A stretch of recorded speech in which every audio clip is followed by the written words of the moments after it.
आज की कहानी बहुत ही रहस्यमयी है। यह है जादुई जूती की कहानी। किसी समय में एक गांव था, छोटा सा, जिसका नाम था बरगड़ा।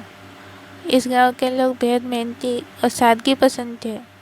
इसी गांव में एक युवा लड़की रहती थी, जिसका नाम था राधा। राधा गरीब थी, लेकिन उसके सपने बड़े थे। उसका दिल चंचल था और उसकी आंखों में एक खास चमक थी। वो हमेशा कुछ करना चाहती थी जिससे उसका उसके परिवार का जीवन बदल जाए। एक दिन गांव में एक मेला लगा, जहां आसपास के लोग भी जुटे। राधा भी मेले में गई। उसे वहां एक पुरानी और घिसी पिटी जूती दिखी। जूती बेहद साधारण दिख रही थी, लेकिन उसमें कुछ खास था जिसने राधा का ध्यान खींचा। वो जूती एक बूढ़ी औरत बेच रही थी, जो बहुत ही अजीब तरीके से उसे देख रही थी। राधा ने उस औरत से पूछा, माँ जी, ये जूती इतनी पुरानी और टूटी फूटी क्यों बेच रही हो? इससे भला कौन खरीदेगा? बूढ़ी औरत मुस्कुराई और बोली, बेटी, ये कोई साधारण जूती नहीं है। इसके पास बहुत सारी ताकतें हैं। जो भी इसे पहनता है उसके जीवन में बदलाव जरूर आता है। लेकिन ये एक बात याद रखना, इस जूती की कीमत चुकानी पड़ती है। राधा को उसकी बातों पर थोड़ा शक हुआ, लेकिन उसकी जिज्ञासा बढ़ गई। उसने पूछा, कैसी कीमत? बूढ़ी औरत ने उसे चेतावनी भरे स्वर में कहा, ये जूती जो मांगती है वो समय आने पर खुद ही बता देती है। अगर तुम तैयार हो तो इसे ले जाओ, वरना इसे छोड़ दो। राधा ने सोचा, उसकी जिंदगी में वैसे भी कुछ खास नहीं था और उसे कुछ खोने का डर भी नहीं था। उसने जूती को खरीद लिया। जैसे ही उसने उसे पहना, उसे एक अजीब सी ऊर्जा महसूस हुई। वो एकदम हल्का महसूस करने लगी, जैसे किसी ने उसके सारे दुख दर्द हर लिया हो। उसकी चाल में एक नई ताजगी आ गई थी और उसे हर चीज़ साफ साफ दिखाई देने लगी। जूती पहनते ही उसे समझ में आ गया कि ये कोई साधारण जूती नहीं है। जूती पहनकर राधा ने जैसे ही पहला कदम आगे बढ़ाया, उसे ऐसे लगा जैसे समय ठहर गया हो। उसने देखा कि लोग ठिठके हुए घर से खड़े थे और कोई अदृश्य शक्ति उन्हें रोक रही हो। राधा को यह सब बहुत ही अजीब लगा, लेकिन उसे एक अजीब सा रोमांच भी महसूस हो रहा था। रात को घर लौटने के बाद राधा ने देखा कि वो जूती उसके पैरों से अपने आप ही उतर रही थी। वो घबरा गई और बार बार कोशिश करने लगी, लेकिन जूती अड़ी रही।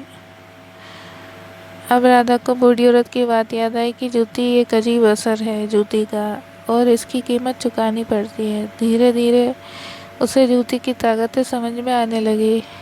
तब भी वो जूती पहनकर जब भी वो जूती पहनकर बाहर निकलती, लोग उसकी ओर आकर्षित होते। उसे अचानक से पैसे मिलने लगे और उसके सारे काम होने लगे। गांव वाले उसे भाग्यशाली समझने लगे। उसकी मेहनत में अद्भुत निखार आ गया, जैसे वो किसी काम में अद्वितीय हो जा रही हो। लेकिन एक दिन कुछ अजीब हुआ। राधा ने महसूस किया कि उसकी याददाश्त धीरे धीरे कमज़ोर होती जा रही है। वो छोटी छोटी बातें भूलने लगी है। उसने सोचा, शायद जूती का प्रभाव है। उसने उसे उतारने की कोशिश की, पर जूती तो जैसे उसके पैरों से चिपकी थी। राधा ने बूढ़ी औरत को ढूंढने की कोशिश की, लेकिन वो कहीं नहीं मिली। गांव के लोगों ने बताया कि उस बूढ़ी औरत को कभी किसी ने नहीं देखा था और वो शायद किसी जादू से ही प्रकट हुई थी। अब राधा को डर लगने लगा। वो जितनी बार जूती पहनकर बाहर जाती, उतनी ही उसकी याददाश्त और कमज़ोर होती।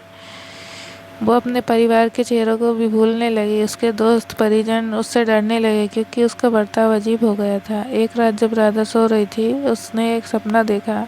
सपने में वही औरत उसके सामने खड़ी थी। औरत ने कहा, तुमने मेरी चेतावनी को नज़रअंदाज किया राधा।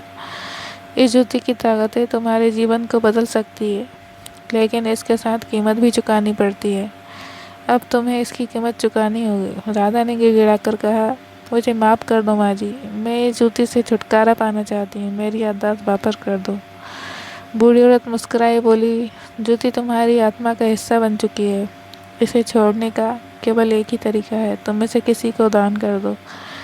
तुम्हें उसकी चेतावनी देनी होगी, जैसे मैंने तुम्हें दी थी। क्या तुम इसके लिए तैयार हो? राधा ने सोचा और जवाब दिया, नहीं, मैं किसी और को ये दुख नहीं देना चाहती। मैं खुद ही इसका अंत करना चाहती हूँ। तब बूढ़ी औरत ने कहा, तो फिर एक और रास्ता है, तुम्हें इसे नष्ट करना होगा, लेकिन ऐसा करना आसान नहीं है।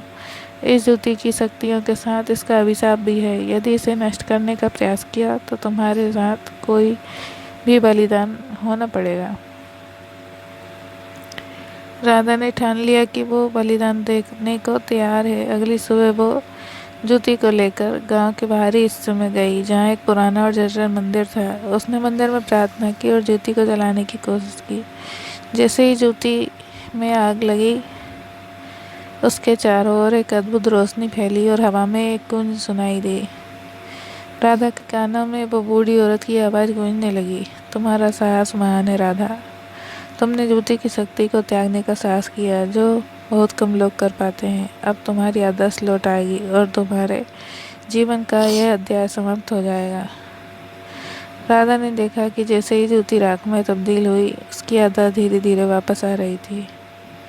वो अपने परिवार और दोस्तों को याद करने लगी। उसने महसूस किया कि उसने खुद को बचा लिया था, लेकिन वो अनुभव हमेशा की उसकी साथ यादों में बना रहा। इस घटना के बाद राधा ने महसूस किया कि दुनिया में जादू और रहस्य होते हैं, लेकिन उनका सही तरीके से इस्तेमाल उसे बेहतर बना देता है।